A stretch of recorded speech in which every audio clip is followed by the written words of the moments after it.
আসসালামু আলাইকুম। আশা করি সবাই ভালো আছেন। আজকের ক্লাসে আপনাদেরকে স্বাগতম ভাই বোন। আমরা জেরান্ড পার্টিসিপলের যেই বেসিক ক্লাসটা করেছিলাম একবারে ইন ডিটেল, সেটার প্র্যাকটিস ক্লাস করব। এই টপিকটা নিয়ে অনেকের কনফিউশন থাকে। আমি নিশ্চিতভাবে বলবো, যারা আমার বেসিক ক্লাসটা করেছেন আপনি নিশ্চয়ই জেরান্ড পার্টিসিপলের পার্থক্য বা জেরান্ড পার্টিসিপল খুব সহজে চিহ্নিত করতে পারবেন এবং সেই পারাটা শিখে গেছেন। এবং আজকের ক্লাসে আমরা গত ক্লাসে যা করেছিলাম তার একবারে ডিরেক্ট ফিল্ড ওয়ার্ক করবো। ওকে, চলেন। এক নম্বর কোশ্চেনটা ভাই দেখেন, লেখা আছে gerund does the work of কি। ঢাকা বিশ্ববিদ্যালয়ের সি ইউনিটে আসছে, বুঝতেই পারছেন, মানে একবারে ফেলে দেওয়ার মতো কোশ্চেন না। জেরান্ড ইজ সিমিলার টু, খুব ইজি কোশ্চেন ভাই। আমরা শুরুতেই বলেছিলাম যে জেরান্ড মূলত জেরান্ড পার্টিসিপলকে ডাবল পার্টিসিপল স্পিচ বলা হয়। তার মানে জেরান্ড এবং পার্টিসিপল দুইটা পার্টিসিপল স্পিচের কাজ করে। জেরান্ড ভার্বাল নাউনের, পার্টিসিপল ভার্বাল অ্যাডজেক্টিভের কাজ করে। ফলে উত্তর মনে হয় আপনাদের জন্য খুবই ইজি হওয়ার কথা। Gerund does the work of ভার্বের নাউন এবং gerund is similar to noun, তাই না ভাই? কামিং ব্যাক, এটা রাজশাহীতে আসা কোশ্চেন, এটাও রাজশাহীতে আসা কোশ্চেন। এবং জেরান্ড ইজ রিলেটেড টু বলছে, জেরান্ড কিসের সাথে রিলেটেড? উত্তরটা আগেই পড়ে আসছি। Choose the correct sentence. Correct sentence বলতে এখানে কোনো সেন্টেন্সে গ্রামারের অ্যাপ্লিকেশন করতে দেয় নাই। এখানে বেসিকলি পার্টিসিপলের ডেফিনেশন জানতে চাইছে। ওই যে আমাদের কথা ওটাই, পার্টিসিপল মানে কি জানো ভাই? ডাবল পার্টিসিপল স্পিচ ভার্বাল অ্যাডজেক্টিভের কাজ করবে। আপনি অপশনগুলো দেখলে খুব সহজে বের করে ফেলতে পারবেন। Gerund is related to verb, বলবেন স্যার একটু পড়লাম নাউন। ভাই এটা তো ভার্ব আর নাউন দুটোর কম্বিনেশন হয়, এখানে অপশনে তো নাউন নাই, দেখেন, তাহলে ভার্ব তো নিবেন নাকি? ইয়েস। এবার আসেন, পার্টিসিপলটা কি ভাই? Is a word which is partly a noun partly adverb. না, নাউন আর আমরা ভার্বাল অ্যাডজেক্টিভ খুঁজি ভাই। ভার্বাল অ্যাডজেক্টিভে দেখেন partly a verb and partly an adjective. Partly মানে আংশিকভাবে, পার্শিয়ালি। ওকে ভাই, আসেন 5, 6, 7, 8, 7। এখানে একবার ডিরেক্ট প্র্যাকটিক্যাল রূপটা আমরা দেখছি। দেখেন ভাই, সাথে লেখা আছে 5-এ a rolling stone gathers no moss. এটা বিসিএস এর প্রশ্ন, আমি আপনাদেরকে পড়াইছিও, মানে বেসিক ক্লাসে। রোলিংটা কোন পার্টস অফ স্পিচ? লোক, পার্টস অফ স্পিচ যদি লিখাই থাকে আপনি তো নিশ্চয়ই পার্টিসিপল লিখবেন না আর ভাই, তাই না? এবং এটা নিয়ে আমাদের মনে একটা কনফিউশন নিশ্চয়ই আছে, থাকার কথা। আপনার যেহেতু প্রিভিয়াস কোশ্চেন পড়বেন ভাই, যদি মানে ভার্ব প্লাস আইএনজির মানে নিচে আন্ডারলাইন করা আছে এবং অপশনে লেখা থাকে, কোশ্চেন লেখা থাকে কোন পার্টস অফ স্পিচ, আপনি নির্দ্বিধায় অ্যাডজেক্টিভ লিখবেন, এটাই তো আমরা করি। কিন্তু যদি পার্টস অফ স্পিচ লেখা না থাকে তখন আপনি কি লিখবেন? তখন তো আপনি জেরান্ড পার্টিসিপলই লিখবেন। এখন এমনও প্রশ্ন আমরা পরীক্ষায় এসছে দেখেছি যে পার্টস অফ স্পিচ লেখা নাই, এখন অপশনে অ্যাডজেক্টিভও আছে, পার্টিসিপল আছে, আমরা কারে নিব? এটা নিয়ে খুব মানে কি বলা যেতে পারে, দোটানা কিন্তু আছে। তো আমার এখানে দুটা সমাধান। এক নম্বর সমাধান হলো ভাই দেখেন, পার্টিসিপল নামে কোনো পার্টস অফ স্পিচ নাই, খেয়াল করেন। মানে আপনার পরীক্ষায় পার্টস অফ স্পিচ লেখা নাই, আপনি বুঝতে পারছেন ভার্ব প্লাস আইএনজিটা অ্যাডজেক্টিভ। এখন আনফরচুনেটলি পরীক্ষায় পার্টিসিপল আছে, অ্যাডজেক্টিভ আছে, আপনি কি দিবেন, পার্টিসিপল না অ্যাডজেক্টিভ? এখন দুটা পয়েন্টের বলবো ভাই। প্রথম পয়েন্ট হলো ভাই, ভার্ব প্লাস অ্যাডজেক্টিভ হতে পারে, পার্টিসিপল হতে পারে, অবশ্যই হতে পারে, আমরা জানি। তো এই প্রথম পয়েন্টের সাথে বলবো এই প্রশ্নটা হওয়া ঠিক না। মানে যেহেতু একটা প্রশ্নের উত্তর পার্টিসিপল হতে পারে, অ্যাডজেক্টিভ হতে পারে, দুটা অপশন একসাথে থাকা উচিত না। যদি কোনো কারণে থাকেও, আমি চাইবো এবং এটা হওয়া উচিত যে আপনি একটা অপশন দিবেন শেষ দিকে যেখানে অ্যাডজেক্টিভ প্লাস পার্টিসিপল একসাথে আছে। এটা এখন আপনাদের কাজ কি, যদি এরকম কোনো প্রশ্ন পেয়ে যান, ধরে নিবেন ভাই এটা আসলে আগের প্রশ্ন। এটা মোটামুটি আমাদের বাংলাদেশে যারা প্রশ্ন করেন, আমরা জানি না নতুন যুগে এই বিষয়টা নিয়ে কাজ করা হবে কিনা, আশা করছি হবে। মানে ওনারা প্রশ্ন কপি করেন বিভিন্ন জায়গা থেকে। ওনারা যখন প্রশ্ন কপি করতে যান এই বিষয়গুলো মাথায় খেয়াল রাখেন না, মানে খুব বেশি চিন্তা করে প্রশ্ন করেন না। আমরা বিশেষ পরীক্ষার মতো পরীক্ষায়ও প্রশ্ন ভুল দেখেছি, মানে প্রশ্ন ভুল, আবার প্রশ্ন ঠিক আছে, উত্তরের অপশন একটাও নাই, অথবা অপশন সাইড যে উত্তর আছে এমনও দেখেছি। ফলে এটা নিয়ে খুব বেশি চাপ নেওয়া যাবে না। আমার সমাধান হলো ভাই, যদি দুটো অপশন থাকে, মানে অ্যাডজেক্টিভ পার্টিসিপল থাকে, একসাথে উত্তর থাকা উচিত। যেটা আপনি যদি পেয়ে যান, ধরে নেবেন এখানে কোনো গ্যাঞ্জাম আছে, তাহলে আমার সমাধানকে যদি থাকে পার্টিসিপল অ্যাডজেক্টিভের মধ্যে কোনটা দিবে ভাই? অ্যাডজেক্টিভটা দিবেন। কারণটা যদি একটু বলি, কারণটা হলো ভাই, পার্টিসিপল আর অ্যাডজেক্টিভ, দুটাই দামি জিনিস, দুটাই কারেক্ট উত্তর। বাট আপনি অ্যাডজেক্টিভ দিবেন, কারণ হলো ওই পার্টিসিপলটা ঘুরে ফিরে কিন্তু অ্যাডজেক্টিভেই আসে। মানে অ্যাডজেক্টিভটা হলো একবারে স্ট্রং পরিচয়, যেটাকে আমরা বলি। ধরেন আপনাকে যদি বলি আপনি আমেরিকায় গেছেন, আপনি হোয়ার আর ইউ ফ্রম, আপনি কি বলবেন I am from or I come from Comilla. আমার মনে হয় আমেরিকার মানুষজন কুমিল্লা বুঝবেন না, আপনি বলবেন আই কাম ফ্রম বাংলাদেশ। মানে আপনি মূল পরিচয়টা লিখবেন ভাই, আমি এতটুকু বোঝাতে চাই, আপনারা বোঝা গেছেন। তাহলে যেহেতু পার্সোনাল এখানে লেখা আছে, আপনি নিশ্চয়ই কি লিখবেন ভাই, অ্যাডজেক্টিভ লিখবেন। কোথায় অ্যাডজেক্টিভ আছে দেখেন, অ্যাডজেক্টিভ লিখবেন। আর যদি পার্সোনাল লেখা না থাকতো তখন তো পার্টিসিপল অ্যাডজেক্টিভ দুটোই আসলে উত্তর হইতে পারতো, দুটোই উত্তর হওয়ার যোগ্যতা রাখে, স্টিল আমরা অ্যাডজেক্টিভটা দিচ্ছি। আমার মনে হয় পয়েন্টটা বোঝাতে পেরেছি। এখানে কোশ্চেন লেখা আছে which parts of speech is rolling, রোলিংটার আমরা বলবো adjective. Then education is the most pressing need of time. বুঝতে পারছেন ভাই, এখানে প্রেসিং শব্দটা কি, প্রেসিং, অবশ্যই আপনি এটারে ভার্বাল অ্যাডজেক্টিভ বলবেন নাকি। নিডটা হলো নাউন, কেমন নাউন, প্রেসিং মানে খুব খুব মানে গুরুত্বারোপ, মানে একবারে বলতে গুরুত্বপূর্ণ নিড, প্রয়োজনীয় নিড, এটা বলতে চাইছি। প্রেসিং শব্দটা এখানে ইম্পর্টেন্ট, ভাইটাল, এসেনশিয়াল, ইম্পারেটিভ অর্থে এসছে। And then do not get into the running train. ভাই রানিং মানে চলন্ত, মুভিং, আমরা পড়েছিলাম না, জেরান মানে স্থির, মুভিং মানে পার্টিসিপল মানে চলন্ত বা মুভিং বুঝাবে, তাহলে নিশ্চয়ই এটা পার্টিসিপল। দেখেন উত্তর হবে 5-এ ভাই অবশ্যই অ্যাডজেক্টিভ, 6-এ হবে ভার্বাল অ্যাডজেক্টিভ। ভার্বাল অ্যাডজেক্টিভ মানে হলো ভাই পার্টিসিপল, প্রেজেন্ট পার্টিসিপল যেটাকে আমরা বলি, আর এটাও আমরা পার্টিসিপল বলবো। বা এখানে অ্যাডজেক্টিভ আছে অপশনে, দেখেন অ্যাডজেক্টিভ নাই, মানে পার্টিসিপল নাই। আমি যদি অপশনে উত্তরে নিজে পার্টিসিপল বলছিলাম, বাট অপশনে কিন্তু ভাই কোনো পার্টিসিপল নাই, অ্যাডজেক্টিভ আছে, আপনি অ্যাডজেক্টিভ দিবেন। কামিং ব্যাক, যারা বেসিক ক্লাস করছেন ভাই, আমি জানি আপনার জন্য এটা খুব পানি মনে হচ্ছে। যদি কারো কাছে আজকের ক্লাসটা, আমার এই কোশ্চেন সমাধান কঠিন মনে হয়, আমি আপনারা রিকোয়েস্ট করবো দয়া করে বেসিক ক্লাসটা করে আসেন ওর আবার করেন। The rain came pouring down in torrents, মানে রেইন খুব করে আসছে, মুষলধার বৃষ্টি হচ্ছে, এমনটা বোঝাচ্ছে, খুব করে বৃষ্টি হচ্ছে, ভারী বৃষ্টি যেটাকে আমরা বলি। পোরিং শব্দটা কি, she went away dancing, dancing শব্দটা কি, অপশন দেখেন। দ্য আন্ডারলাইন ওয়ার্ডস মানে I have doubts about this happening at all, হ্যাপেনিংটার আপনি কি বলবেন, জিরান না পার্টিসিপল। সবগুলো পয়েন্ট আমরা ব্যাখ্যা করে আসছি বেসিক ক্লাসে। আসেন ভাই, 8-এর উত্তর হবে অবশ্যই প্রেজেন্ট পার্টিসিপল। দেখেন the rain came pouring down in torrents, আমরা পড়ে এসছি ভাই। কেম শব্দটা কি ট্রানজিটিভ না ইনট্রানজিটিভ ভার্ব, বলে এসছি না ভাইয়া, বলে এসছি। যদি অবজেক্ট থাকে তার মানে ট্রানজিটিভ ভার্ব, অবজেক্ট না ইনট্রানজিটিভ ভার্ব। এখন যদি ট্রানজিটিভ ভার্ব হয় তবে ভার্ব প্লাস আইএনজি আমরা জিরান বলবো। ইনট্রানজিটিভ ভার্বে হয় তারপর ভার্ব প্লাস আইএনজি এর সাথে কি বলবো ভাই, পার্টিসিপল বলবো। এখন আমাদের এখানে তো প্রেজেন্ট পার্টিসিপল উত্তর 1-এ। 8-এ 9 আসেন, she went away dancing, she went away dancing, say, so again same কথা মতো ভাই, ওয়েন্ট অ্যাওয়ে, ওয়েন্ট শব্দটা কিন্তু ইনট্রানজিটিভ ভার্ব, তাই না, অবজেক্ট কিন্তু নাই। এখন আমরা ওই পয়েন্টটাও কিন্তু জানি, ওই যে মুভিং বুঝালে কিন্তু পার্টিসিপল হয়। তাহলে দেখেন তো শি ওয়েন্ট অ্যাওয়ে মানে কি, সে চলে গেছে ড্যান্সিং, নাচতে। এটা একটা ট্রান্সলেশন মোডে কিন্তু পরীক্ষা প্রশ্ন আসে। মানে ভার্বের দ্ব্যর্থবোধক পয়েন্টটাকে আমরা আইএনজি দিয়ে কাজ করাই। মানে সে went away, she went away, সে চলে গিয়েছিল ড্যান্সিং মানে নাচতে, একটা মুভিং অবস্থা বোঝায়, চলমান অবস্থা বোঝাচ্ছে, ফলে এটা অবশ্যই again present participle. And then I have no doubts about this happening, এটা আমরা অ্যাগেন পার্টিসিপল বলবো। আমরা পড়েছিলাম দিস, দ্যাট, এরকম কিছু ওয়ার্ডের পর আইএনজি হলে আমরা কি বলি, প্রেজেন্ট পার্টিসিপল মুডটাকে বলি। আমার মনে হয় আপনারা নিশ্চয়ই clear. Question 11, 12 and 13, coming back.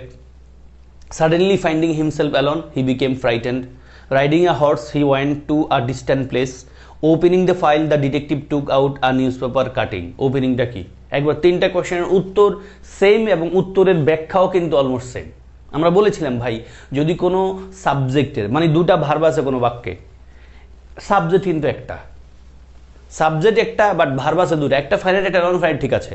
তখন আমাদের প্রথম যে কাজটা ঘটেছে, প্রথম মানে 2টা কাজের মানে একটা সাবজেক্টের, একটা বাক্যে একটা সাবজেক্ট আছে, কিন্তু ভার্ব আছে 2টা, মানে 2টা কাজ আছে। প্রথম যে কাজটা আছে সেটারে আমরা আইনযুক্ত অবস্থায় পাইলে সেটার অবশ্যই আমরা কি বলবো ভাই, অবশ্যই আমরা সেটার প্রেজেন্ট পার্টিসিপল বলবো। দেখেন এই মোডের প্রশ্ন মেডিকেল ভর্তি পরীক্ষায় এসেছিল। সাডেনলি ফাইন্ডিং হিমসেলফ অ্যালোন মানে হঠাৎ করে তারা একাকী পায়া, মানে নিজের এসে একাকী পেয়ে বা একাকী অবস্থায় দেখে হি বিকেম ফ্রাইটেন্ড, সে ভীত হয়ে গেছিল। এটা হলো ব্যাখ্যা। দেখেন হি হলো আমাদের সাবজেক্ট, কাজ হলো বিকেম একটা ভার্ব, ফাইন্ডিং আর একটা ভার্ব, যদি নন ফাইনাইট ভার্ব, তাহলে প্রথম কাজ কিন্তু নিজের একা একা অবস্থা দেখে সে ভয় পাইছে, এই কাজটা আগে করছে, ফলে এটা প্রেজেন্ট পার্টিসিপল। আর যদি আমাদের ব্যাখ্যা একটু আসেন, ওই যে আমরা বলছিলাম না ইজ দিয়ে রিপ্লেস করা অথবা ফর দিয়ে রিপ্লেস করা, আপনি হির সাথে একটা বিভার বসান, বসায় ফাইন্ডিং লিখতে পারেন কিনা দেখেন তো, হি ফর ফাইন্ডিং নাকি he is finding, he is finding আপনি লিখবেন, ফলে এটা প্রেজেন্ট পার্টিসিপল। সেম কথা ভাই, riding a horse he went to a distant place, মানে ঘোড়া চালায়া বা ঘোড়ায় চড়ে সে অনেক দূরে গেছে, তাহলে হি একটা সাবজেক্ট, কাজ হলো ওয়েন্ট এবং রাইডিং, তাহলে রাইডিং প্রথম কাজ, ঘোড়া চালায় তারপর সে গেছে, এমন না যে সে আগে গেছে তারপর ঘোড়া চালাইছে, তাই না? তাহলে উত্তর হবে riding the present participle. Same কথা ভাই, opening the file the detective took out a news paper cutting, মানে ফাইলটা ওপেন করে তিনি নিচে ওখান থেকে একটা নিউজ পেপার কাটিং, তার মানে আগে ওপেন করছে তারপর নিচে, তারপর এই ওপেনিং ভার্বটা মানে আইনযুক্ত ওয়ার্ডটা আমরা কি বলবো ভাই? Present participle.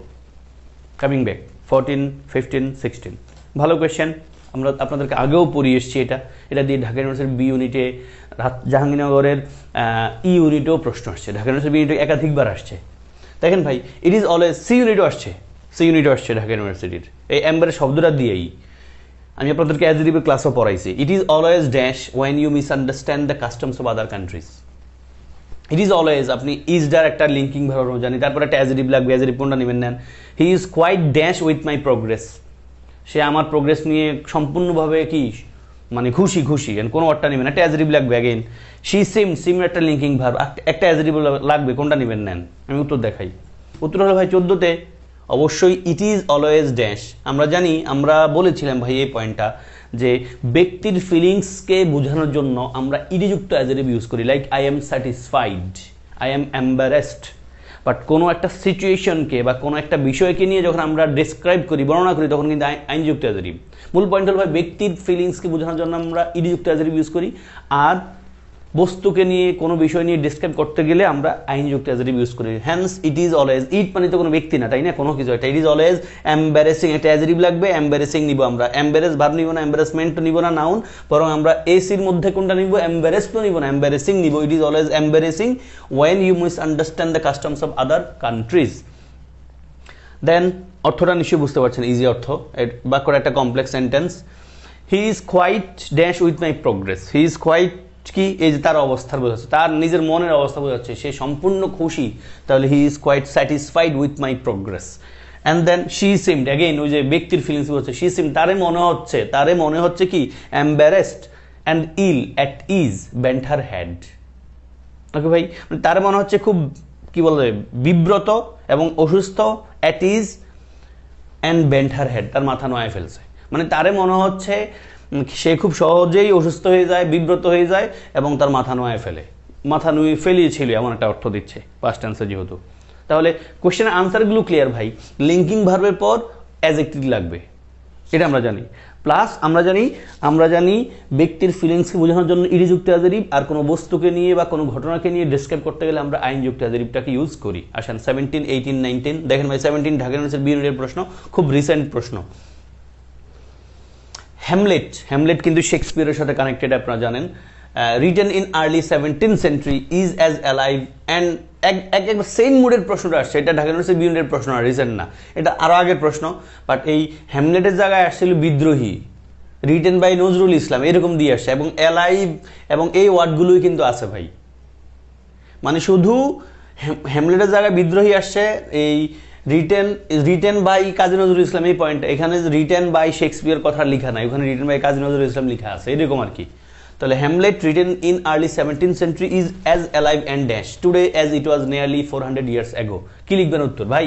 বুঝতে পারেন আপনি হ্যামলেট নিয়ে কথা বলছে, তাহলে হ্যামলেট ইজ অ্যাজ অ্যালাইভ, এই যে 2 কমা দিয়ে এটা একটা ডিস্ট্রাকশন আমারে আপনারা দিচ্ছে, ডিস্ট্রাকশন তো বুঝেন, মানে আমারে আপনার মাথায় একটা ভেজাল এনে দিতেছে যে এটা পড়তে আসলে আপনি কিন্তু খেয়ে হারিয়ে ফেলবেন। ফলে আমি বলি সাবজেক্টের পরে যদি কখনো 2 কমা দিয়ে কোনো কথা যুক্ত থাকে, এটাতে আপনি একটু মানে এখানে যদি কোশ্চেন নেই 2 কমার ভিতরে যদি কোনো কোশ্চেন আনসার না থাকে তাহলে আপনি এটাতে আঙ্গুল দিয়া বা কলম দিয়ে কাইটে দেন, মনে করেন এটা না পড়লে অসুবিধা নাই আমার। আসেন, Hamlet is as alive, alive শব্দটা অ্যাডজেক্টিভ বুঝতে পারছেন, হ্যামলেট নিয়ে কথা বলছে, জীবন্ত, তাহলে এন্ডের পর আরেকটা অ্যাডজেক্টিভ লাগবে। অ্যাডজেক্টিভটা কেমন হইতে হবে ভাই?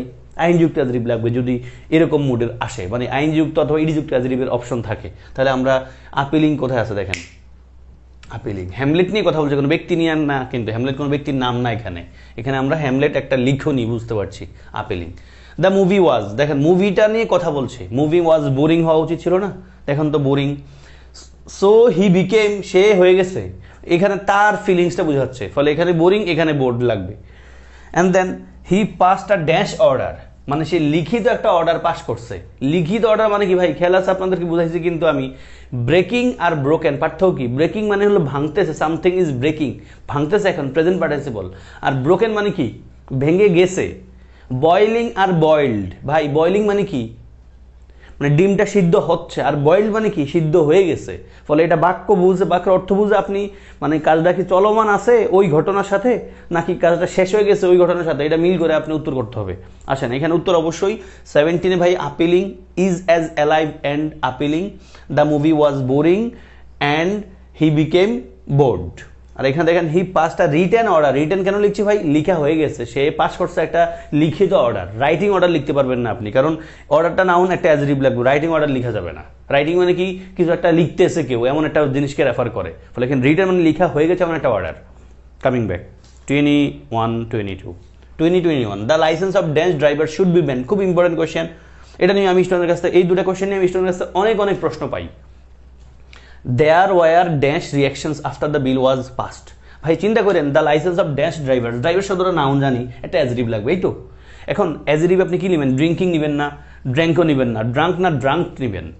ভাই আমরা বলতে চাইছি যেই ড্রাইভাররা ড্রাঙ্ক মানে মদ্যপ, মানে মদ খায়া মদ্যশক্ত মানে মাথা ঘুরায় পড়তেছে, এদের আমরা মদ্যপ বলি। এই মদ্যপ ড্রাইভারের কি লাইসেন্স ব্যান করা উচিত। তাহলে মদ্যপ শব্দের ইংলিশ হলো ড্রাঙ্কেড না ভাই, ড্রাঙ্ক। ড্রাঙ্ক শব্দের অর্থই মদ্যপ, মানে মদ খায় যে মাতাল হয়ে আছে। আসলে উত্তর দেখাই, উত্তর হবে ভাই the licence of drunk driver. সেই শব্দটা খেয়াল রাখেন, ড্রাঙ্কড ইডি দিতে মন চায় আমরা যেটি বলতে চাইলে, বাট এখানে দেওয়া যাবে না ভাই। কেমন, ড্রাঙ্ক, ড্রাঙ্ক মানে হলো মদ্যপ, মাতাল। তাহলে drunk driver should be banned. এখানে there were dash reactions after the bill was pass, বিলটা পাস হওয়ার পর একটা রিয়াকশন আসছে, মিশ্র প্রতিক্রিয়া। ভাই মিশ্র প্রতিক্রিয়া, তাহলে রিয়াকশন শব্দটার প্রতিক্রিয়া। আর মিশ্র ইংলিশ কি, মিক্সড নাকি মিক্সড নাকি মিক্স নাকি এ মিক্স। এ মিক্স লিখবেন না, শুধু মিক্স লিখবেন। আর মিক্সড, মিক্সড মানে মিশ্র, মিশ্র মিক্স মানে কি মিশ্র, মানে ভালো আসছে খারাপ আসছে, এই মিক্সড একটা adjective. Mixed reaction, reactions after the bill was passed. 24 আসেন, এগুলো ভালো কোয়েশ্চেন ভাই। এগুলো যদি আপনি বুঝতে পারেন, আমি ধরে নিব আপনার বেসিকটা স্ট্রং। এবং এটা মজার জিনিস, আপনারা আমারে ইংলিশ রিডিং পড়তে গিয়ে এই পয়েন্ট অফ ভিউগুলো ভালো হেল্প করবে। এবং যারা কখনো যাদের পরীক্ষায় প্যাসেজ সমাধানের বিষয় আছে, তারা এখানে এগুলো আপনাকে হেল্প করবে। এবং বিশেষ করে চট্টগ্রাম ইউনিভার্সিটির বিসি ইউনিটে, তারপর জাহাঙ্গীরনগরের ইউনিটে প্রশ্ন যেখানে যেখানে কঠিন হয়, রাজশাহীর ল ইউনিটে, মানে যখন রিটেন পরীক্ষা হয়, ওনারা এই মোডের ডিফিকাল্ট কোয়েশ্চেনগুলো দিতে চান। ঢাকা ইউনিভার্সিটির আইবিএর এমবিএ এরকম প্রশ্নগুলো একটু এসে থাকে। একটা সময় খুলনা বিশ্ববিদ্যালয় নিজে নিজে পরীক্ষা নিত, সেই লেভেলের কঠিন প্রশ্ন হইতো। খুলনা বিশ্ববিদ্যালয়ের ব্যাপারে হয়তো আপনারা জেনে থাকবেন, আমি নিজে যেহেতু জানি স্টুডেন্ট হিসেবে, আমি খুলনার স্টুডেন্ট না, মানে বলতে চাইছি খুলনা ইউনিভার্সিটির বিগত বছর প্রশ্ন যদি কেউ দেখবেন কঠিন লেভেলের কোয়েশ্চেন। এবং আমি অনেক স্টুডেন্টদেরকে চিনি যারা ঢাকা বিশ্ববিদ্যালয়ে পজিশন করে বসে আছে, মাগার খুলনাতে যে পরীক্ষা দিতে গেছে, কিন্তু ওখানে কোনো রকম পাশ করে আইছে, মানে যান জীবন লয়ে আইছে, কিন্তু চান্স পায় নাই, বা চান্স পাইলেও ওখানে তো আর পড়বে না, স্টিল পরীক্ষা দিতে যায় না অনেকে, এই আর কি। খুলনার পরীক্ষার প্রশ্ন একটু কঠিন হইতো, যদিও খুব স্ট্যান্ডার্ড। আসেন ভাই উত্তর দেখাই। এটা আপনাদের বুঝাইছি ভাই। মূল পয়েন্ট হলো the tall gentleman dash by the door is the bank manager. এখন আপনি এখানে কি লিখবেন? আপনি শুরুতে একটা কথা আমি আপনাদেরকে সেই প্রোনাউনের ক্লাসে বলছি, আপনি বাক্যে দেখেন তো ভাই কোনো ক্লজ মার্কার প্রয়োজন আছে কিনা। ক্লজ মার্কার প্রয়োজন হইলে অবশ্যই দুটো ফাইনাইট ভার্ব লাগবে, অথবা দুটো ফাইনাইট ভার্ব থাকলে একটা ক্লজ মার্কার বা একটা রিলেটিভ প্রোনাউন থাকবে, আছে নাকি দেখেন। ভাই আমরা বাক্যে অপশনে শুধু ইজ একটা ভার্ব দেখছি, দ্যাটস ইট। এখন মানে আমাদের মূল কোশ্চেনে অপশনে যদি আসি, অপশনে স্ট্যান্ডিং ভার্ব আছে, বাট স্ট্যান্ডিং শুধু ভার্ব হইতে পারে না, আমরা জানি তাই না ভাই। স্ট্যান্ডিং হইতে গেলে তার আগে একটা অক্সিলারি লাগে। এখন ইজ স্ট্যান্ডিং, আর এখানে শুধু স্ট্যান্ডিং, এখানে শুধু স্ট্যান্ডস তো অবশ্যই লিখবো না আমরা, শুধু স্ট্যান্ডস তো অবশ্যই লিখবো না, কেমন, কারণ আমাদের ফাইনাইট ভার্ব নাই ওখানে অপশনে। স্ট্যান্ডিং ইজ স্ট্যান্ডিং আমরা নিতে পারছি না। কেন নিতে পারছি না বলে দিচ্ছি আপনাদেরকে। হু স্ট্যান্ডিংও নিতে পারছি না ভাই। আমরা জানি যখন রেডিউস ক্লজ করি, মানে একটা বাক্য থেকে কোনো কিছু কাটে দিই, কাটতে গেলে আমরা দুটো জিনিস কাটতে হয় অলওয়েজ। খেয়াল রাখেন, একটা ক্লজ মার্কার সাথে অক্সিলারি কাটতে হয়, ক্লজ মার্কার সাথে অক্সিলারি কাটতে হয়। তো ক্লজ মার্কার সাথে অক্সিলারি কাটলে আপনি ওখানে আইদার V3 রাখবেন প্যাসিভ সেন্টেন্সে, অথবা ভার্বের সাথে আইএনজি রাখবেন অ্যাক্টিভ সেন্টেন্সে। তাহলে আপনি ইজ স্ট্যান্ডিং রাখতে পারেন না, কারণ ইজ স্ট্যান্ডের মতো ইজ স্ট্যান্ডিং লিখতে গেলে একটা ক্লজ মার্কার লাগবে, এখানে নাই, ফলে বিসি বাদ রইল এ আর ডি। এখন হু স্ট্যান্ডিং লিখাই যায় না। হু স্ট্যান্ডিং কেমনি লিখি আমি? ইজ কই?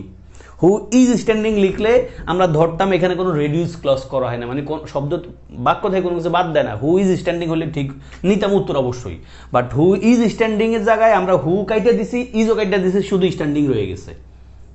বুঝছেন নি ভাই? তাহলে বাক্যটা মূলত the tall gentleman standing by the door is the bank manager, মানে বাই দ্য ডোর মানে কি? বিসাইড দ্য ডোর, দরজার পাশে দাঁড়িয়ে থাকা জেন্টেলম্যান হলেন ব্যাংক ম্যানেজার। তাহলে এই যে standing by the door is the bank manager, standing by the door is the bank manager. এখানে স্ট্যান্ডিং শব্দ আইছে কেমনে? আপনাদের মন প্রশ্ন হতে পারে, কি ভারত আইএনজি কেমনে এমনি হয়? ভাই কখনোই, মানে ইজটা হলো মূল ভার্ব, স্ট্যান্ডিং শব্দটা ভার্বের সাথে আইএনজি। কোনো বাক্যে আপনি ভার্ব প্লাস আইএনজি এমনি পাইবেন না। যদি কোনো বাক্যে মূল ভার্ব ছাড়াও আরেকটা ভার্ব প্লাস আইএনজি কোনো জায়গায় পান, আপনি বুঝে নিয়েন ওই ভার্ব প্লাস আইএনজির জায়গায় একটা কিছু করছে, কিছু একটা কমায় ফেলছে। কি কমাইছে? অ্যাক্টিভ সেন্টেন্সে ভার্ব প্লাস আইএনজি, মানে ক্লজ মার্কার প্লাস অক্সিলারিটা, প্যাসিভ সেন্টেন্সেও সেম ক্লজ মার্কার প্লাস অক্সিলারিটা। এখানে যে হু ইজ স্ট্যান্ডিং ফেলে দিয়েছে, শুধু স্ট্যান্ডিং আছে। বুঝতে পারছেন ভাই? লম্বা কথা বলছি। সেম আসেন, some of the people dash to the party can't come, মানে কি? সাম অফ দ্য পিপল মানে কিছু মানুষ, টু দ্য পার্টি মানে কিছু মানুষ, to the party can't come. আমরা কান্ট কাম, এই কান্ট কাম এটা তো আমাদের ভার্বের মূল অংশ, তাই না ভাই? কান্টারে আমরা যদি মোডাল অক্সিলারি ধরি, কামটারে প্রিন্সিপাল ভার্ব ধরি, তার মানে আমাদের এখানে ভার্ব আছে একটা। আরেকটা ভার্ব যদি আমরা এখানে পেতে চাই, অবশ্যই ক্লজ মার্কার বা রিলেটিভ প্রনাউন লাগবে ভাই। আমাদের সবগুলো অপশন দেখেন একটা ভার্বের মতো আছে, inviting, invited, they are invited, who invited. ভাই ইনভাইটিং লেখা যাবে না? লেখা যাবে নাকি? আপনার কাছে মনে হইতে পারে যাবে, আমি রেখে দিলাম ভাই, যাবে, যান। ইনভাইটেড লেখা যাবে মনে হয়? যাবে, ধরেন আপনি রেখে দেন। দে আর ইনভাইটেড লেখা যাবে না, কারণ ক্লজ মার্কার নাই। হু ইনভাইটেড লেখা যাবে? হু আর ইনভাইটেড কেমনে হয় ভাই? আপনি মনে করতে পারেন স্যার হু ইনভাইটেড, দেখেন ভাই সি নাম্বারটা হয় না, একটা অর্থের বিষয় আছে এখানে। সাম অফ দ্য পিপল কিছু মানুষ যাদেরকে দাওয়াত দেওয়া হয়েছে, যারা দাওয়াত দিয়েছে মিলে না ভাই। সাম অফ দ্য পিপল কিছু মানুষ যাদেরকে দাওয়াত দেওয়া হয়েছে পার্টিতে কান্ট কাম, আসতে পারবে না, বা মানে আসতে পারে না, আসতে পারে নাই। কেমন?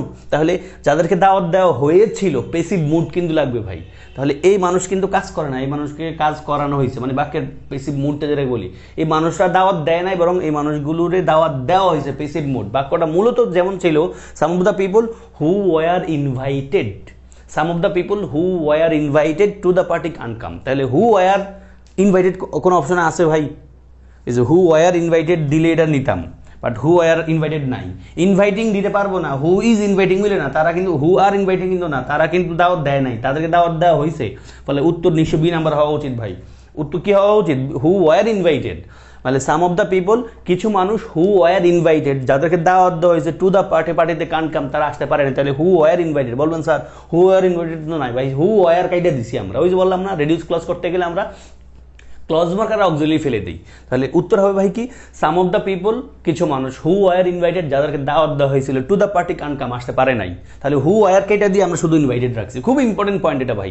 আমি জানি স্টুডেন্টরা এই পয়েন্টটা নিয়ে খুব ভেজালে পড়ে, গ্রামাটিক্যাল কোনো পয়েন্ট অফ ভিউতে মিলাইতে পারে না, এবং এই পয়েন্টটা কোনো কোচিংয়েও পড়ানো হয় না। খেয়াল রাখেন, আমি যেই পয়েন্টটা বললাম, রেডিউস ক্লজ করতে গেলে আমরা ক্লজ মার্কার প্লাস অক্সিলারি কেটে ফেলি।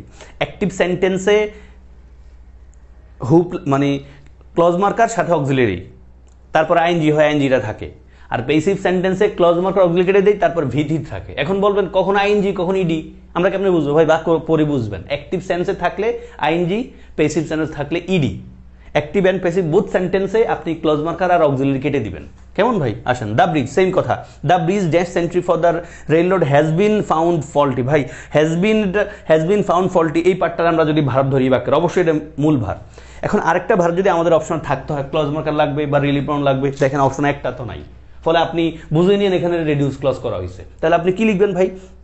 The bridge which was constructed. বাক্যটা কি ভাই? The bridge which was constructed recently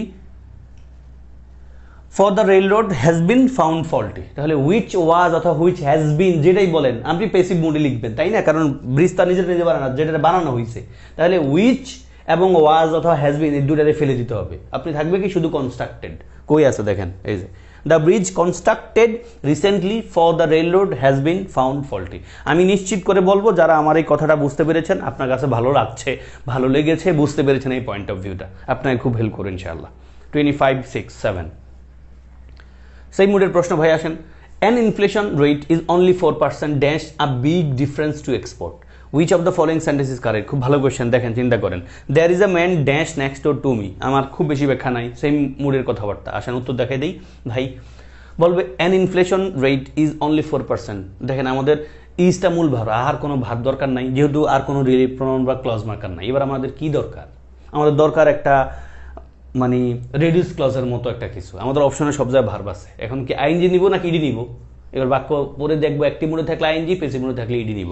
বলছে একটা ইনফ্লেশন রেট ইজ অনলি 4%, মানে ইনফ্লেশন রেট ইজ অনলি 4%, যেটা করে একটা বিগ ডিফারেন্স টু এক্সপোর্ট, যেটা করে মানে এটাই করে, এই জিনিসটাই করে। ইনফ্লেশন রেট ইজ অনলি 4%, এই ইনফ্লেশন রেটটাই করে, তারপরে অ্যাক্টিভ মুড লাগবে, তারপরে আমি ভারতের আইএনজি লিখে দেন making. An inflation rate is only 4%, making a big, মানে কাজটা যেহেতু সে নিজে করছে ফলে অ্যাক্টিভ মুড, পেসিভ কাজটা নিজে না করলে পেসিভ মুড। এখানে উত্তর কি ভাই? The old man sitting there is happy, মানে বসে থাকা ওল্ড ম্যান হলো হ্যাপি। এখন the old man is there happy sitting, the old man happy there is sitting, the old man there sitting is happy, the old man sitting there is happy. ভাই বাকি কোনোটা আপনি মনে হয় reading করার অভ্যাস থাকলেও মিলাইতে পারবেন না, এবিসি মিলাইতে পারবেন না, মানে বসে থাকা লোকটা হ্যাপি। এখন এটা যদি আমরা একটু বড় করতে চাই, রিডিউস করা আছে, the old man who is sitting there is happy, বুঝছেন? মানে ওখানে বসে থাকা বৃদ্ধ মানুষটা হ্যাপি। এটা রিডিউস করছে কি দিয়ে ভাই? যে the old man who is sitting অথবা হু ওয়াজ সিটিং, হ্যাঁ হু ইজ সিটিং নেই, the old man who is sitting, তাহলে হু ইজ ফেলে দিয়ে সিটিং রাখছে। ওই যে অ্যাক্টিভ সেন্টেন্সে আছে, তিনি তো ওল্ড ম্যানে তো বসে আছে, কাজটা উনি করতেছে, ফলে অ্যাক্টিভ সেন্টেন্সে আমরা ক্লজ মার্কার অক্সিলারি কাটিয়ে দিছি, যেহেতু অ্যাক্টিভ মুডে আছে আইএনজি লিখলাম, শেষ। একই কথা ভাই, there is a man living next door to me, ওই যে ইজ আছে আমাদের মূল ভার্ব, আমাদের আর কোনো ক্লজ মার্কার যুক্ত এবং সাথে অক্সিলারি দিয়ে ভার্ব নাই। দেখেন হু লিভড আছে বাদ, হু লিভ হইতে পারে না, হু লিভস হইলে চিন্তা করতে পারতাম, বাট অপশন নাই। ইজ লিভিং নিতে পারবো না যেহেতু ক্লজ মার্কার নাই, ফলে উত্তর হবে living. There is a man who is living next door, বাক্যটা কেমন হলে ভালো হইতো? There is a man who is living next door to me. Okay, তাহলে হু ইজ কেটে দিয়ে শুধু লিভিং রাখছি, there is a man living next door to me. অনেক কথা বলছি, আশা করি বুঝে গেছেন, আমি আর সামনে আগে যাই। 28, 29 natural resources provide the raw materials to produce finished goods. দেখেন বাক্য কিন্তু শেষ, আমি অপশনটা না পড়লেও কাজ হয়ে যায়, বাট স্টিল যেহেতু অপশন আছে কেমনি পড়বো একটু বুঝে পড়েন। Natural resources provide the raw materials, দেখেন ভাই প্রোভাইডটা আমাদের মূল ভার, আর কোনো ভার আমাদের লাগবে না, যেহেতু আমাদের বলছে একটা নেন কষ্ট করে, কোনটা নেবেন নেন।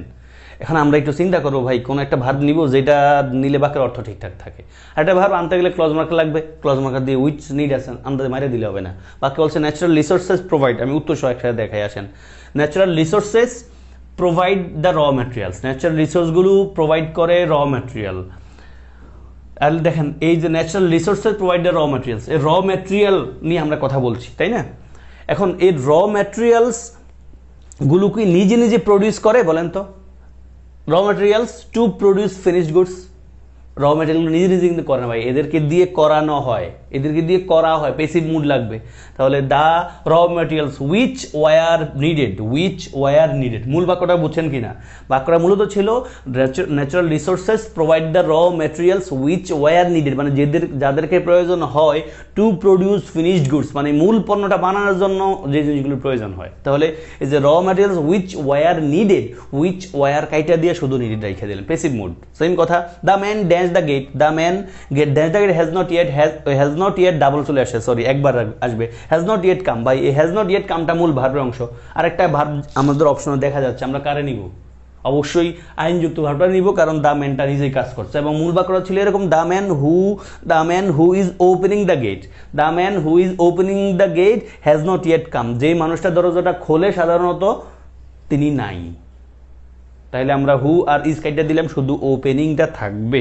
ভাই আসেন 30, 31, 32 there was a small reception following the wedding, এখানে ফলোইং কোন পার্টস অফ স্পিচ, খুব সহজ পারা উচিত। Which part of speech is the word regarding, regarding কোন পার্টস অফ স্পিচ চিন্তা করেন। I know nothing regarding this matter, উত্তর হলো ভাই ফলোইং মানে অনুসরণ করা, আমরা জানি I am following your path, আমি আপনার পদাঙ্ক অনুসরণ করি। We are following the guidelines given by hour creator আল্লাহ সুবহানাহু ওয়া তাআলা, তাই না? এখন এই ফলো শব্দটা ভার্ব আকারে আমরা ইউজ করি, বাট এখানে ফলোইং মানে পরে অর্থ দিচ্ছে, আফটার দ্য ওয়েডিং, যে there was a small reception after the wedding, after মানে পরে, পরে তারপর দ্য ওয়েডিং একটা নাউন ফ্রেজ আছে, ফলে আফটারটারে আমরা প্রিপোজিশন বলবো, ফলোইংটারে প্রিপোজিশন বলবো। সেম কথা রিগার্ডিং শব্দ অর্থ সম্বন্ধে, অ্যাবাউট অর্থ দেয়, ফলে এটারও প্রিপোজিশন বলবো, এখানেও রিগার্ডিং। আই নো নাথিং আমি কিছু জানি না, রিগার্ডিং দিস ম্যাটার এই ম্যাটারটার ব্যাপারে, তাহলে রিগার্ডিংটাও অবশ্যই একটা প্রিপোজিশন। 30 থেকে 35, 33, 5 দেখেন বিসিএস এর প্রশ্ন পরে আসছে আপনাদেরকে বেসিক ক্লাসও। এডুকেশন ইজ এনলাইটেনিং, শিক্ষা কেমন, শিক্ষা আলোকময়। আমরা এটা ব্যাখ্যাও দিয়েছিলাম, শিক্ষা কেমন, শিক্ষা আলোকময়। আমরা বলেছিলাম না, কি দিয়ে প্রশ্ন করে আইএনজি পাইলে আমরা জিরান বলি, কেমন দিয়ে প্রশ্ন করে আইএনজি পাইলে আমরা পার্টিসিপল বলবো। তাহলে শিক্ষা কেমন, শিক্ষা আলোকময়, উত্তর পেয়ে গেছি আমরা। কোথায় পার্টিসিপল আছে দেখেন, the old man has a walking stick. চিন্তা করেন ওয়াকিংটারে আপনি কি জেরান বলবেন না স্থির মানে পার্টিসিপল বলবেন? আমরা বলছিলাম জেরান মানে স্থির, ওয়াকিং মানে পার্টিসিপল মানে হলো মুভিং। চলমান বুঝালে আপনি পার্টিসিপল ধরবেন, স্থির বুঝালে কি করবেন, জেরান ধরবেন। এবং যদি আপনি স্থির মুভিং বুঝতে না পারেন, আপনি কি যেন করবেন, নাউনটার আগে আনবেন, ভার্ব প্লাস আইএনজি পরে নেবেন, মাঝে ইজ অথবা ফর বসাবেন। ফর দিয়ে অর্থ মিললে আপনি বলবেন জেরান, ইজ দিয়ে অর্থ মিললে বলবেন পার্টিসিপল। সেম কথা I joined a riding school, riding school, school is riding নাকি স্কুল ফর রাইডিং? উত্তর দেখেন 33 অবশ্যই উত্তর পার্টিসিপল আমরা বলে এসেছি। এবং the old man has a walking stick, হাঁটার লাঠি, ভাই হাঁটার লাঠি এটা তো স্থির জিনিস, স্টিক ইজ ওয়াকিং তো না, stick for walking, stick for walking হাঁটার জন্য লাঠি। আর এখানেও same I joined a riding school, riding school তো আর স্কুল কি রাইড করে নাকি ভাই? School for riding, school for riding নাকি স্কুল ইজ রাইডিং, বুঝতে পারছেন তো? এটা মানে রাইডিংটা তো এখানে চলন বোঝাচ্ছে না, রাইডিং স্কুল মানে চলন তো একটা স্কুল, মানে স্কুলটা কি চলে নাকি? না, I joined a riding school মানে এই স্কুলটার এই ধরনের কাজই করে। রাইডিং মানে কিন্তু স্কুলটা চলতেছে বিষয়টা এরকম না, তাই না ভাই? তাহলে আমরা অবশ্যই কি বলবো, জেরান বলবো। তার মানে আমরা স্থির বুঝালে জেরান বলছি, মুভিং বুঝালে পার্টিসিপল বলছি। 36 to 8 the girl dancing is my daughter. Dancing শব্দটা আমরা কি বলবো ভাই? পরে আসছি এতক্ষণ ধরেই, মানে নাচতেছে মেয়েটা আমার কন্যা। এখন আমরা কেউ চাইবো কিনা, বা আমাদের বাবারা কেউ চাইবে কিনা যে আমার মেয়ে নাচুক, সবাই দেখুক? A lost opportunity never Returns, হারিয়ে যাওয়া কোনো অপরচুনিটি আর কখনো ফিরে আসে না। লস্ট শব্দটা কি? আমরা পার্টিসিপলের 3টা ধরন পড়ছিলাম, প্রেজেন্ট মানে ভার্ব প্লাস আইএনজি, পাস্ট এবং পাস্ট পার্টিসিপল ফর্ম। 3টা পার্টিসিপল ফর্ম আমরা কিন্তু পড়ছিলাম, 3 ধরনের পার্টিসিপল হয়। A retired officer lives next door, এখানে রিটায়ার্ড শব্দটা কি? উত্তর দেখেন ভাই, অবশ্যই ড্যান্সিং শব্দটা পার্টিসিপল, বা আমরা এদেরই বলবো অপশন যদি না থাকে, পার্টিসিপল আছে। তাহলে দ্য গার্ল ডান্সিং, ডান্সিং মানে কি? এই ডান্সিং শব্দটা দ্য গার্লের ব্যাপারে বলছে, যদি মুড পাচ্ছি তার ফলে পার্টিসিপল, এবং চলমান অবস্থায় আমরা পাচ্ছি। এ লস্ট অপরচুনিটি, অপরচুনিটি যেহেতু নাউন, লস্ট নিশ্চয় একটা অ্যাডজেক্টিভ, আমরা এখানে পার্টিসিপল বলবো, অপশনে যেহেতু অ্যাডজেক্টিভ নাই। সেম কথা রিটায়ার্ড শব্দটা অ্যাডজেক্টিভ, আমরা অ্যাডজেক্টিভ না পাইলে কি বলবো, পার্টিসিপল বলবো, তাই না ভাই? আসেন 39 থেকে 41, what is the correct use of gerund, মানে 4টা বাক্য কোনটায়, কোন বাক্যে জেরানের ব্যবহার আছে, বাকি 3 জায়গায় পার্টিসিপল ইউজ আছে। Going there he found his friend absent, ওই যে বলছিলাম এক সাবজেক্টের 2টা ভার্ব, গোয়িং একটা কাজ, ফাউন্ড একটা কাজ। প্রথম কাজটার আমরা কি বলি, জেরান না participle? Swimming is good for health, BCS প্রশ্ন কত ইজি দেখেন ভাই, উত্তর দেখাই আপনাদেরকে। আমাদের বলছে জেরান কোনটা ভাই? I saw the girl dancing, dancing কাজটা কিন্তু মেয়ে করতেছে, আমি দেখেছিলাম মেয়েটারে নাচা অবস্থায়, তার মানে এটা পার্টিসিপল। বিদ্যা আসেন আই এম ড্যান্সিং, এটা অবশ্যই প্রেজেন্ট পার্টিসিপল। ড্যান্সিং এটা অবশ্যই একটা জেরান। আর 4 দ্য গার্ল কেম হিয়ার, মেয়েটা এখানে আসছে ড্যান্সিং মানে নাচতে নাচতে, নাচা অবস্থায়, ফলে এটাও পার্টিসিপল। তার মানে এ বি ডিতে পার্টিসিপল, আর ড্যান্সিং সিতে জেরান। আমাদের প্রশ্নে চাইছে জেরান কোনটা। Then going there he found his friend absent, গোয়িংটা অবশ্যই একটা প্রেজেন্ট পার্টিসিপল, আমরা পড়ে এসেছিলাম, তাই না ভাই? গোয়িংটা অবশ্যই একটা প্রেজেন্ট পার্টিসিপল। আর swimming is good for health, সুইমিংটাও আমরা কি বলি, জেরান বলবো, এছাড়া কোনো কিছু বলার কোনো সুযোগই নাই। 42-43 আসেন, making a good result in the exam needs a lot of hard work, মানে পরীক্ষা ভালো রেজাল্ট করার জন্য আপনারা অনেক পরিশ্রম করতে হবে, এটাই জানি আমরা। তাহলে making a good result in the exam needs a lot of hard work, এখানে মেকিংটা কি রে ভাই? আমরা কি বলবো? নিডস শব্দের মূল ভাগ, আগে অনেক শব্দ আছে, মেকিং আ গুড রেজাল্ট, মেকিংটারে কি আমরা মানে অন্য কিছু বলার সুযোগ আছে কিনা? অ্যাকসেপ্ট ওয়ান অপশন, চিন্তা করেন। হি স্টার্টেড রিডিং, সে পড়া শুরু করছে। সে কি শুরু করছে? পড়া শুরু করছিল। আমরা কিন্তু এটা বলে এসেছিলাম একবার বেসিক ক্লাসে। আমাদের প্রথমটার উত্তর অবশ্যই হবে জেরান্ড। মেকিং মানে করা, এটা একটা স্থির অবস্থা বোঝাচ্ছে এবং এটা সাবজেক্টের মুডেই বসা আছে, ফলে এটা একটা জেরান্ড আমরা জানি। ভার প্লাস আইএনজি, এটাতে পার্টিসিপল বলার কোনো ধরনের কোনো অ্যাঙ্গেল নাই। আর হি স্টার্টেড রিডিং, সে শুরু করছিল, সে কি শুরু করছিল? পড়া শুরু করছে। তাহলে আমরা জানি কি বা কাকে দিয়ে প্রশ্ন করে উত্তর পাইলে হয় অবজেক্ট, আর অবজেক্ট থাকলে যেই ভার্বটা, সেই ভার্বটা আমরা ট্রানজিটিভ ভার্ব বলি। আর ট্রানজিটিভ ভার্বের পরে এই অবজেক্টের প্লেসে যদি ভার প্লাস আইএনজি হয়, নিশ্চয়ই সেটা কি হয় ভাই? জেরান্ড হয়। 44 থেকে 47 আসেন। Dash eggs were serve to the players, কেমন ডিম দেওয়া হয়েছে প্লেয়ারদেরকে? ভাই ফুটন্ত ডিম মানে ফুটতেছে এমন ডিম, নাকি ফুটানো হয়ে গেছে এমন ডিম? খাইতে কি মানুষ মানে ফুটাইতেছে এমন ডিম দেয় নাকি, না ফুটানো হয়ে সিদ্ধ হয়ে গেছে এমন ডিম দেয়? এই বয়েলিং নাকি বয়েলড দিবেন আপনি। এক শব্দটা নাউন, আপনার একটা অ্যাডজেক্টিভ লাগবে, চিন্তা করেন। I found the boy reading a book, আমি পাইছিলাম ছেলেটারে বই পড়া অবস্থায়, একটা বই পড়া অবস্থায়। রিডিংটা কিন্তু একটা অবস্থাকে রেফার করছে। রিডিং মানে ছেলের একটা অবস্থাকে রেফার করছে কিন্তু রিডিংটা। We enjoyed swimming in the river, সুইমিংটার কি বলবেন? হিয়ারিং দ্য নয়েজ, মেডিকেলের প্রশ্ন ভাই, আমি আর খুব বেশি ব্যাখ্যা লাগবে না। 44 উত্তর অবশ্যই হবে বয়েলড এগস। ভাই বয়েলিং এগস মানে কি? ফুটাইতেছে এমন ডিম। ফুটাইতেছে এমন ডিম আবার দিবেন কেমনে আপনি? ফুটানো শেষ, সিদ্ধ হয়ে গেছে এমন ডিমও তো দিবেন, তাই না? সিদ্ধ ডিম যেটাকে আমরা বলি। তাহলে boiled eggs were serve to the players, সিদ্ধ ডিম দেওয়া হয়েছিল কারে? প্লেয়ারদেরকে। Then I found the boy reading a book, নিশ্চয়ই এটা প্রেজেন্ট পার্টিসিপল, আমরা পড়ে এসেছি এটা। মানে অবজেক্টের পর ভার প্লাস আইএনজি আসলে সেটা কি হয়? Present participle. এবং আমরা বুঝতে পারছি I found the boy reading, আমি ছেলের পাইছিলাম রিডিং মানে পড়া অবস্থায় একটা বই। তাহলে এই রিডিং শব্দটা কিন্তু ছেলের একটা অবস্থায় বোঝাচ্ছে, মানে চলমান অবস্থায় বোঝাচ্ছে, ফলে অবশ্যই এটা present participle. Then we enjoyed, আমরা এনজয় করছিলাম। কি এনজয় করছিলাম? সুইমিং। কি দিয়ে প্রশ্নের উত্তর পাইছিলাম? সুইমিং, ফলে জেরান্ড। সেম কথা। Hearing the noise the boy woke up, the বয়টা হলো আমাদের মূল সাবজেক্ট, কাজ হচ্ছে দুইটা। শব্দটা শুনছে এবং জায়গায় উঠছে, শোনা এবং জেগে উঠছে। কোন কাজটা আগে ঘটছে? শোনাটা। তাহলে শোনার কথা এই ভার্বটার সাথে আইএনজি আছে, বলে এটা আমরা কি বলবো ভাই? Present participle. মানে আমাদের পার্টিসিপল বলতে হবে, প্রেজেন্ট নাই। 48 থেকে 50 দিয়ে আমরা ক্লাস শেষ করব। দেখেন ভাই, the machine made in Japan is now working well, জাপানের তৈরি মেশিন ভালোই কাজ করছে। এখন প্রশ্ন হলো মেডটারে আপনি কি বলবেন? আপনি কি ডাইরেক্ট ভার বলে দিবেন নাকি? না, ডাইরেক্ট ভার বলতে পারবেন না ভাই। খেয়াল করেন, the machine made in Japan is now working. Is working এটাই যে আমাদের মূল ভার, ইজটা অক্সিলারি আর ওয়ার্কিংটা প্রিন্সিপাল ভার। এখন মেডটা কি? ওই যে বলছিলাম না মেডটা কিন্তু ভাই এখানে মূল ভার না। একটা বাক্যে দুটা ভার্ব অবশ্যই, একটা বাক্যে দুটা ফাইনাইট ভার্ব অবশ্যই থাকে না উইদাউট এনি ক্লজ মার্কার অথবা রিলেটিভ প্রোনাউন বেসিকলি। যদিও আমরা এখন মডার্ন ইংলিশে বা পত্রপত্রিকায় পড়তে গেলে মাঝে মাঝে আমরা কিন্তু ক্লজ মার্কার ছাড়াও চালাই, বাট স্টিল ক্লজ মার্কারটা আছে।